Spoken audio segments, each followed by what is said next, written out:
कि इन्होंने कोई 59 चाइना की मोबाइल कंपनियां जो थी, ये जो व्हाट्सएप बनाती हैं, ये होता है ना वो उस पे ये टिकटॉक एप्लीकेशंस के ऊपर पाबंदी लगा दी, टिकटॉक पे, इस पे, उस पे, पता नहीं कौन कौन से नाम थे उसमें। आप सोचिए कि बाइकआउट चाइना की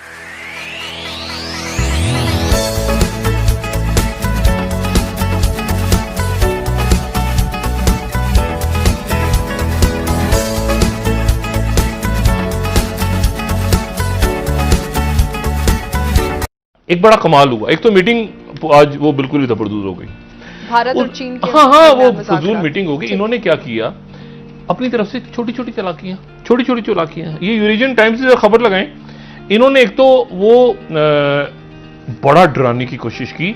इन्होंने इजरायली स्पाइडर मिसाइल्स और जनाब आकाश डिफेंस सिस्टम को लगा दिया चाइना के बॉर्डर के पास।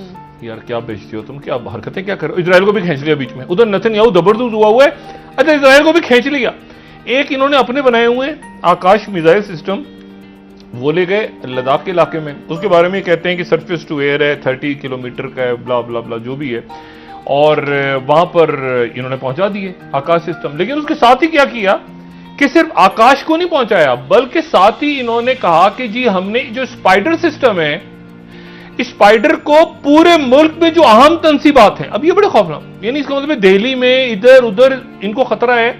ये सरफेस टू एयर पाइथन और जो इनके सिस्टम्स हैं, पाइथन और डरबे मिसाइल इजराइल के, उसको इन्होंने मुल्क की मुख्तलिफ देखने अटैकिंग वाइटल इंस्टॉलेशंस। ये लद्दाख नहीं है, ये लद्दाख नहीं है, वाइटल इंस्टॉलेशंस। अरे कौन सी वाइटल इंस्टॉलेशन है भाई, जहां पे चाइना मतलब के दिल्ली पे के मुंबई पे के कहां। ये खबर आज इन्होंने जनाब इनके फौजियों ने चला के और स्टैब्लिश मोदी साहब ने चला के वो डर जाएंगे चीनी। साथ ही जनाब एक और गंद हो गई, मतलब बुरा टाइम आया हो ना तो फिर कुछ ऐसे ही होता है। साथ जनाब ये आया कि इन्होंने कोई 59 चाइना की मोबाइल कंपनियां जो थी, ये जो व्हाट्सएप बनाती हैं, ये होता है ना वो उस पे ये टिकटॉक एप्लीकेशंस के ऊपर पाबंदी लगा दी, टिकटॉक पे, इस पे, उस पे, पता नहीं कौन कौन से नाम थे उसमें। लेकिन जनाब साथ ही क्या हुआ, साथ ही ये हुआ कि एक जनाब नेशनल हेराल्ड ने लिस्ट छाप दी कि इन्हीं चाइनीज कंपनियों ने अभी 2 रोज पहले मोदी साहब का जो फंड है वजीर आजम का, उसमें इन चीनी कंपनियों ने फंड डाला है, पैसा डाला है। यानी मोदी जो है वो जिन चीनी टिकटॉक से पैसा ले रहे हैं, ये सुने आप जरा, टिकटॉक डोनेटेड 30 करोड़ अभी 2 रोज पहले परसों 30 करोड़ दिए हैं टिकटॉक ने, Xiaomi ने दिए 10 करोड़, हुआवे ने दिए 7 करोड़ और वन प्लस ने दिए 1 करोड़। उनसे पैसे लेके ये अजीब, मतलब अब मुझे नहीं पता कि हरामखोर को पालिबानी, उनसे पैसे लेके उनके पैसे खाके और उसके बाद उन्हें पाबंदी लगा दी है। उन्होंने कहा ऐसी की तैसी, उन्होंने लिस्ट शेयर कर दी अपनी। उन्होंने कहा अभी तो परसों तो हमसे पैसे ले रहे थे तो टिकटॉक। अब आप सोचिए कि बाइकआउट चाइना की आप चला रहे हैं। ये मोदी देखें, इंडिया बहुत जबरदस्त मुल्क है, बड़े जबरदस्त डिप्लोमेट्स हैं, बड़े जबरदस्त लोग हैं, बड़ा एक तारीखी कल्चर है, मोहब्बत अच्छा बहुत ढंग के। ये मोदी पता नहीं खुदा जाने लेके कहां जा, इनके लोग कहां लेके चले गए हैं। इंडिया के आप डिप्लोमेट्स के साथ मिलें, आप उनकी लॉबी जो कर रहे होते हैं, उनकी बात कर, उनकी शायरी आप पढ़ें, आप उनके हर जगह पे उनके बेहतरीन लोग, कि जिस इंतहा पसंदी की जगह पे ले गया है मोदी बदकिस्मती के साथ भारत को।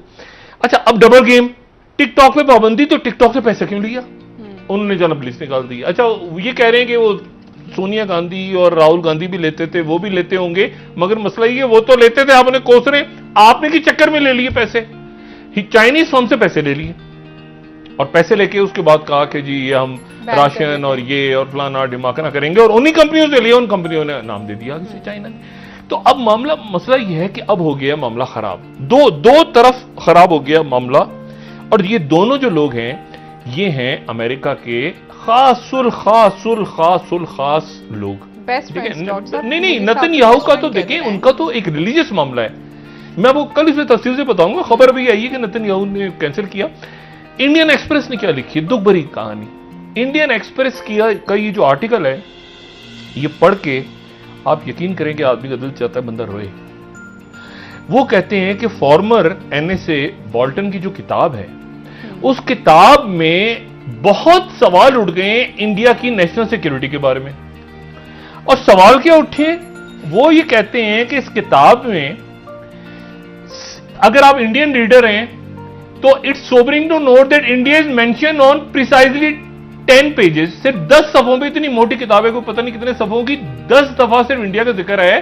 ट्वाइस विद चाइना, 2 दफा चीन के साथ नाम आया इंडिया का, ट्वाइस विद पाकिस्तान, ये स्ट्रेटेजिक पार्टनर है, twice with reference to Iran oil sales, 1 with reference to trade, ये ब्ला ब्ला ब्ला ब्ला, और एक दफा उन्होंने कहा हमारा पूरी किताब में जॉन बोल्टन जो कि नेशनल सिक्योरिटी एडवाइजर है, जिक्र ही नहीं आया किसी मीटिंग में। इंडिया का जिक्र ही आया 2 दफा चीन के हिसाब से, हाँ कि वो पाकिस्तान का मसला चल रहा है। वो कह रहे हैं कि भाई एक minute, clearly India was a marginal concern of the US security adviser during his term in office. Bolton does not take India Pakistan border clash very seriously, but his views on Afghan Taliban और welcome इन new Delhi. अच्छा, अब यानी भाई बात ही है। और फिर उसके बाद जो आखिरी रोना है इस आर्टिकल का, वो ये है, वो कहते हैं कि India's priorities and national security concerns have not change. हम तो इतने सालों में नहीं बदले, 20 साल हो गए हैं, लेकिन अमेरिका के ये जो कुछ हुआ है इसमें, इसको देख के however how the US views India, आखिरी जुमला सुने, how the US views India and its concerns keep changing, Bolton's book is a reminder. America किस तरह से अपने हरीफों को इस्तेमाल करके फेंकता है, Bolton's book is a reminder. ठीक है, ब्रेक ले लेते हैं अब सब। उधर नेतन्याहू के पीछे लग गए हैं वो सारे माहिरीन इजराइलियात, जिन्होंने आपको मैं इस पे जरा आज प्रोग्राम में कम है, मैं आपको बताऊं इस पे, ये तैयारी जब शुरू हुई थी ना इसकी, ये जो डेट निकाली थी यहूदी कैलेंडर वाली, ये इतना नहस उनके मुताबिक ये साबित हुआ है कि वो कहते हैं कि शायद टेंपल दोबारा बन ही ना सके अगर ये घड़ियां निकल गई।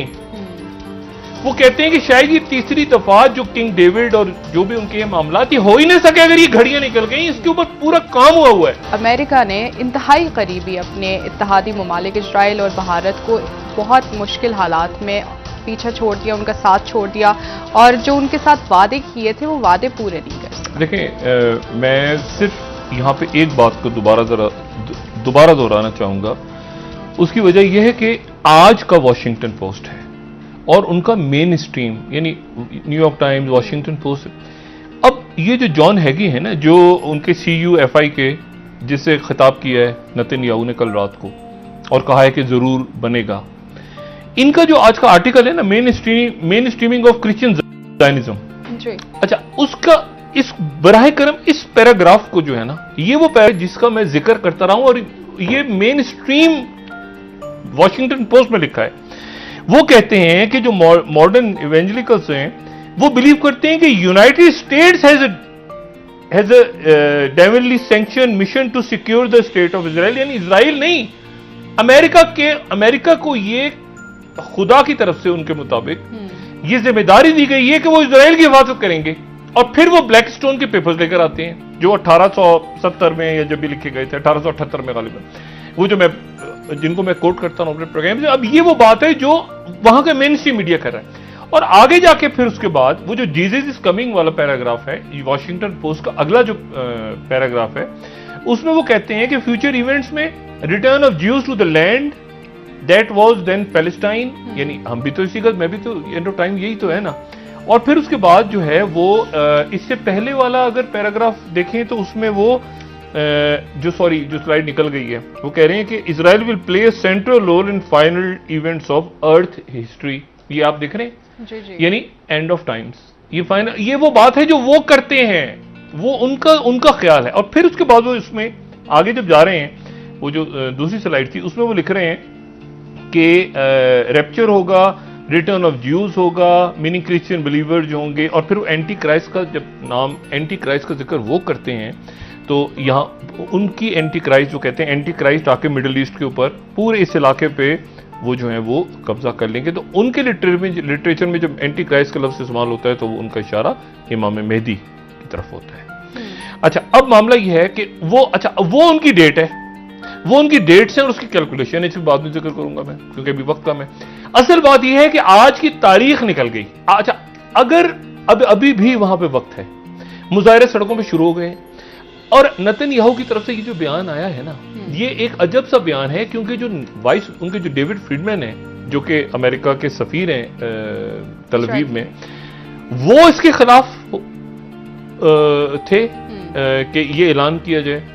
लेकिन इसमें जो अहम रोल है, मुझे पता है इजिप्ट किधर गया। कहीं आपने जनरल सीसी, 2 बॉर्डर लगते हैं ना, एक तो उर्दन का लगता है, एक जनरल सीसी खामोश इस मौके पे देखिए ना, उनका भी तो गजा के साथ तो वो लिंक्ड है ना, वो जो सुरंगें नहीं बनी हुई नीचे से जा जाके लोग गजा में निकलते हैं, तो वो तो गजा के साथ तो उधर अगर आप वेस्ट बैंक को देखें तो वेस्ट बैंक तो लगता है जॉर्डन के साथ, जॉर्डन वैली।